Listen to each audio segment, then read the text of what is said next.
क्या आप सिविल जज, सेशन जज, एडिशनल डिस्ट्रिक्ट जज बनना चाहते हैं? तो dkdubey.com ऐप जरूर डाउनलोड करें प्ले स्टोर से। हमारी ऐप के स्टोर सेक्शन में आपको मिलेंगे हिंदी, इंग्लिश, मिक्स लैंग्वेज के courses for all judiciary exams. In courses की बाकी डिटेल्स एंड ऑफर्स डिटेल में जानने के लिए अभी डाउनलोड करें हमारा ऐप, जिसका लिंक आपको डिस्क्रिप्शन में दिया गया है। Don't wait, download now. नमस्ते, सदावत सले मातृभूमि। हम लोग आज चर्चा करने जा रहे हैं अफ़गानिस्तान की।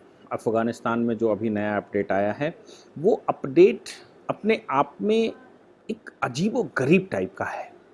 अब वो अजीबो-गरीब किस लिए है? हालांकि अफ़गानिस्तान, पाकिस्तान, हम सब जान सकते हैं कि ये कभी कभी हिंदू राष्ट्र हुआ करते थे। ये वही गांधार है जिस पर गांधारी का श्राप लगा हुआ है, और गांधारी के श्राप में गांधारी ने कहा था अपने भाई शकुनी को कि तुम कभी सुखी नहीं रहोगे, तुम सदैव कलह में रहोगे। जैसी तुमने महाभारत हमारे यहाँ करवाई है, वैसी महाभारत तुम्हारे यहाँ होती रहेगी। अब वैसी महाभारत वहाँ होती रहेगी, ये साफ दिख रहा है। तब से लेकर अब तक ऐसा नज़र में आया है कि एक ऐसा स्थान है अफ़गानिस्तान, हिंदुस्तान के अंदर अफ़गानिस्तान, जहाँ लगातार कलह चलती रहती है। चाहे वो कोई भी परिस्थिति, आप अफ़गानिस्तान का इतिहास उठाकर देखिए, अफ़गानिस्तान का इतिहास आपको बिल्कुल ऐसे ही मिलेगा कि यानी कि गंधार का आप इतिहास उठाकर देखेंगे तो आपको लगेगा कि नहीं, वाकई में गांधारी का श्राप वहाँ पर लगा हुआ है और किस प्रकार यहाँ तक इस प्रकार से चल कर आया। अब एक नई परिस्थिति तालिबान ने वहाँ खड़ी कर दी है। तालिबान ने ये कहा है कि आईएसआईएस खुरासान अफ़गानिस्तान के लिए सबसे बड़ा खतरा है, अफ़गानिस्तान की शांति के लिए सबसे बड़ा खतरा है, और आईएसआईएस खुरासान को अगर रोकना है या उससे अफ़गानिस्तान के अंदर माइनॉरिटीज़ को बचाना है, अफ़गानिस्तान को अगर संसार शांति देखना चाहता है अफ़गानिस्तान में, तो वो तालिबान सरकार को रिकॉग्नाइज़ कर दे। हम सबको मालूम ही है कि तालिबान सरकार को एक आध कंट्रियों को छोड़कर, टर्की या पाकिस्तान को छोड़कर, किसी ने तालिबान को रिकॉग्नाइज़ नहीं किया। ऐसा लग रहा था कि तालिबान को रिकॉग्नाइज़ यूरोप के लोग के कंट्री कर देंगे, ऐसा लग रहा था कि अमेरिका कर देगा, और ये साफ दिख भी रहा था कि तालिबान की इस बढ़ोतरी या तालिबान का जो शासन कब्जा आतंकियों का अफ़गानिस्तान में हुआ, उसके पीछे जो मेन बॉडी थी वो यूएस था। क्योंकि स्ट्रॉन्ग तालिबान, बिगड़ा हुआ अफ़गानिस्तान, आतंकवादी देश का यहाँ मध्य ये भारत के अगल बगल बनना या एशिया के इस स्थान पर बनना, आतंकवादी देश का बनना अमेरिका के लिए सबसे ज़्यादा फ़ायदेमंद है। क्योंकि इससे अफ़गानिस्तान से ईरान कब्जे में आ रहा है, हिंदुस्तान पर समस्याएं खड़ी हो रही हैं, चीन पर समस्याएं खड़ी हो रही हैं, उधर रशिया और रशिया के एसआईटीज़ पर समस्याएं खड़ी हो रही हैं। अब इन कंट्रियों से अगर वो अपने आप को 9 कंट्री जो उसकी बाउंड्री में लगते हैं, इन 9 कंट्री उसको झेलेंगे, झिलवाएंगे, क्या करेंगे वो पता नहीं है। वो जैसे जैसे उसको उस स्थिति को कंट्रोल करेंगे, अमेरिका सुरक्षित रहेगा, अमेरिका अपनी शक्ति बढ़ाएगा। तो चीन को काउंटर करना है शिनजियांग में, तो शिनजियांग के माध्यम से, यानी कि उइगर मुसलमानों के, अगर हो सकता है कि अफ़गानिस्तान के मुसलमानों का इस्लाम जाग जाए और वो इस्लाम इस स्थिति पर जागे कि वो उइगर मुसलमानों के लिए वहाँ युद्ध करना शुरू कर दें, लड़ना शुरू कर दें, आतंक मचाना शुरू कर दें। शियाओं के लिए अगर उनको लगे तो वो ईरान को निस्तेनाबूद करना शुरू कर दें। रशिया क्रिश्चियन कंट्रीज़ हैं या कुछ मुस्लिम कंट्रीज़ हैं, जैसे उज़्बेक हैं वहाँ, तो तुर्क हैं वहाँ, उज़्बेक, तुर्क या और जो प्रजातियां हैं, दरवेश हैं, पश्तून हैं, उनको परेशान करना वो शुरू कर दें। और इधर हिंदुस्तान तो काफिर देश, काफिर लोगों का देश है, इसलिए काफिरों को परेशान करना तो मोहम्मद के समय से जन्मसिद्ध अधिकार है। ऐसा सब ये कंट्री सब अमेरिका के लिए भविष्य के चैलेंज हैं। चाहे चीन की बात करें, चाहे रशिया की बात करें, चाहे हिंदुस्तान की बात करें या ईरान की बात करें, ये एटलीस्ट 4 कंट्री ही अमेरिका के लिए चैलेंज हैं। इनके अलावा अमेरिका के लिए अभी हाल फिलहाल में कोई चैलेंज संसार में नहीं।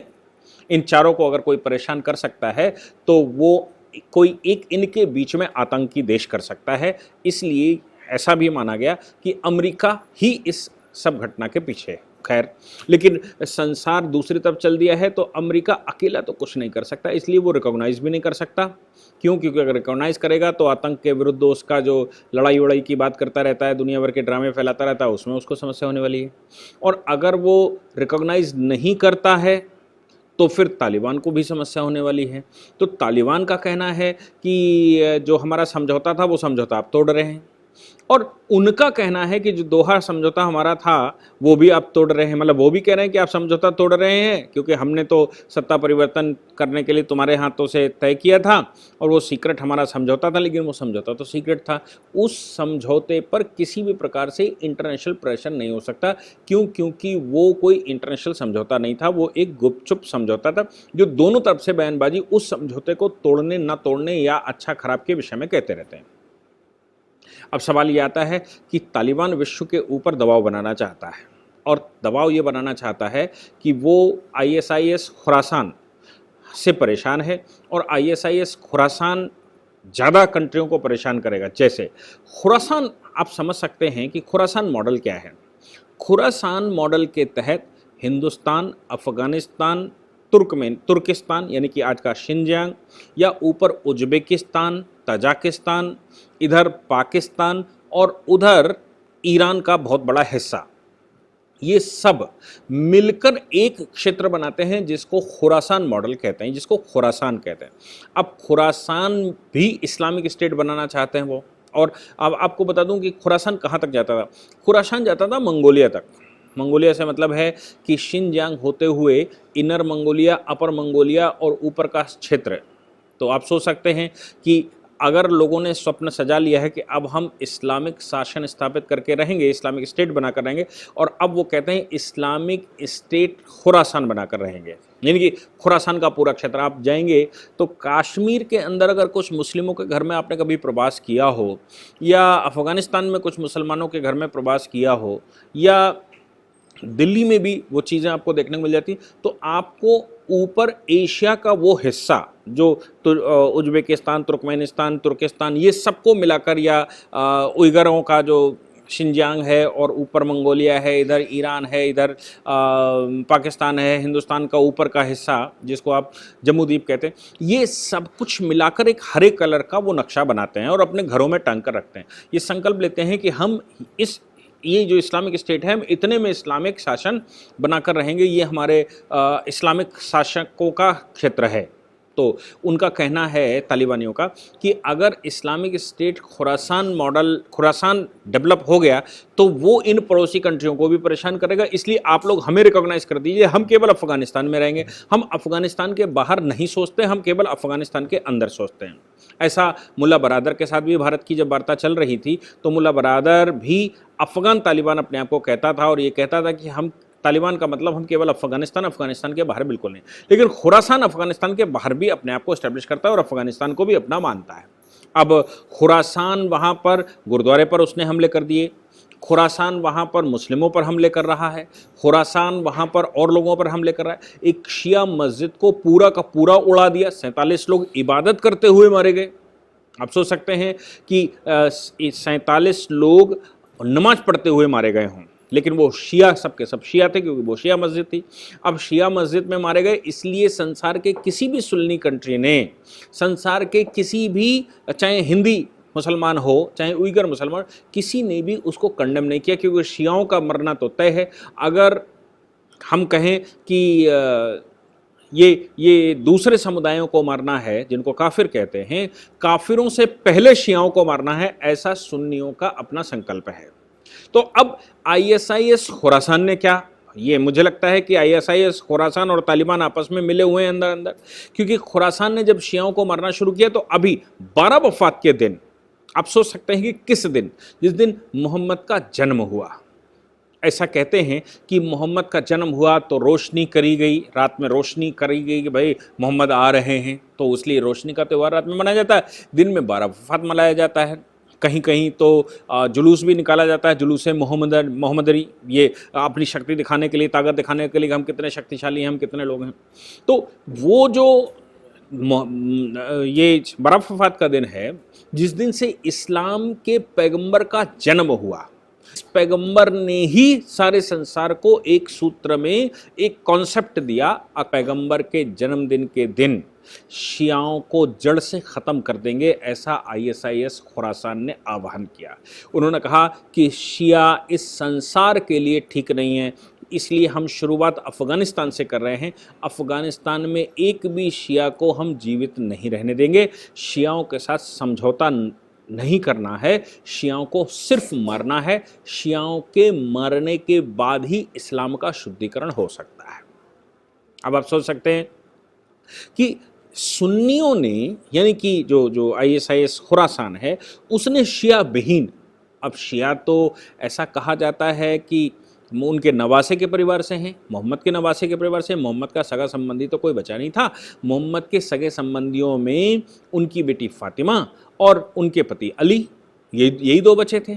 तो उनकी बेटी, जो सगी बेटी खदीजा के साथ थी, वो और उनका चचाजाद भाई, यानी कि मोहम्मद का चचाजाद भाई जिनसे उनकी बेटी का विवाह हुआ था, वो दोनों उनके वंशज हैं। चाहे वो चचाजाद भाई हो तो भी ब्लड उनका है, और अगर ये फातिमा की बात करें, उनके बच्चे अली उनके बच्चे दोनों की बात करें हम, चाहे हम हसन की बात करें या हुसैन की बात करें, या उनके बाद के जो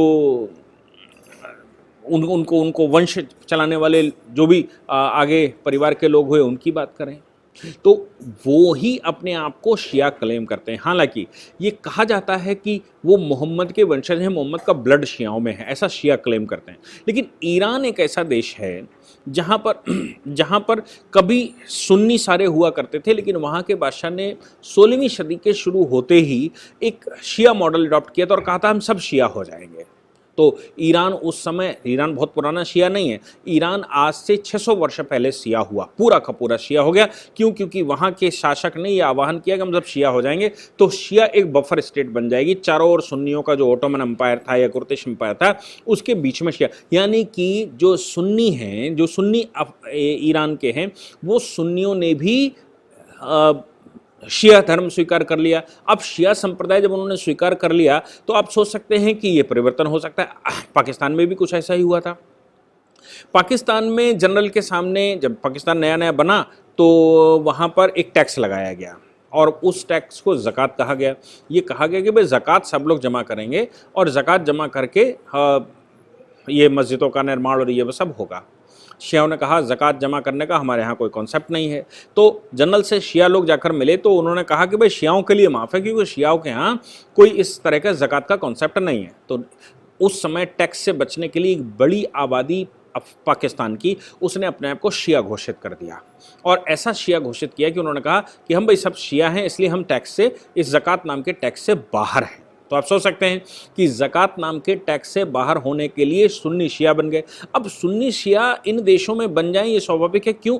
क्योंकि पाकिस्तान तो मूलतः हिंदू हैं वो सारे, और हिंदू पूर्वजों की ही संतानें हैं। वो अलग बात है कि वो डरपोक टाइप के होंगे, वो अलग बात है कि वो आक्रांताओं से डर गए होंगे, वो अलग बात है कि उनको ज़बरदस्ती कन्वर्ट करवाया गया, या वो प्रलोभन के तहत कन्वर्ट हो गए, या वो आश्वासन के तहत कन्वर्ट हो गए, शासकों के साथ रहना चाहते थे इसलिए कन्वर्ट हो गए, या फिर वो प्योर हिंदू स्वभाव के रहे होंगे।